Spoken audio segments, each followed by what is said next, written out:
ফোনের স্পেস নিয়ে খুব বেশি ঝামেলায় আছি। কয়েকদিন পর কিছু না কিছু ডিলিট করতে হয়, স্পেস খালি করতে হয় প্রতিনিয়ত। আজকেও ঢুকছিলাম সেই নিয়তে। ঢুকে দেখি কয়েক মাস আগের কিছু ভিডিও। মূলত ভিডিওটি ছিল একটি ডকুমেন্টারির প্রজেক্টের। সাংবাদিকতার সাথে জড়িত থাকলেও ডকুমেন্টারিতে অভিজ্ঞতা ছিল আমার প্রথম এটি।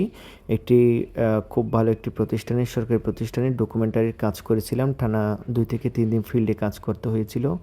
আমি আর আমার ছোট ভাই মামুন গিয়েছিলাম সেই ফিল্ডে তথ্যগুলো সংগ্রহ করতে। অবশ্য খুব সাকসেসভাবে আমরা ডকুমেন্টারিও সম্পাদন করেছিলাম, যেটি মন্ত্রণালয়ে প্রেরণ করা হয়েছিল। আমার মনে হয় সবচেয়ে কম বাজেটের একটি ডকুমেন্টারি ছিল। মানে যেখানে ছিল না কোনো বড় ধরনের ক্যামেরা কিংবা বড় ধরনের ইনস্ট্রুমেন্ট।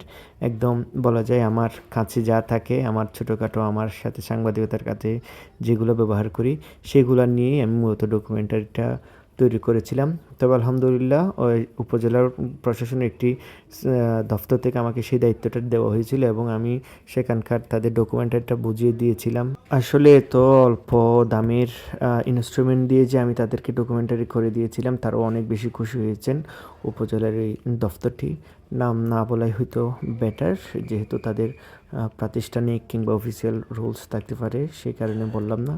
তবে আমি মনে করি যে কি জীবনের প্রত্যেকটা অধ্যায় হচ্ছে শেখার।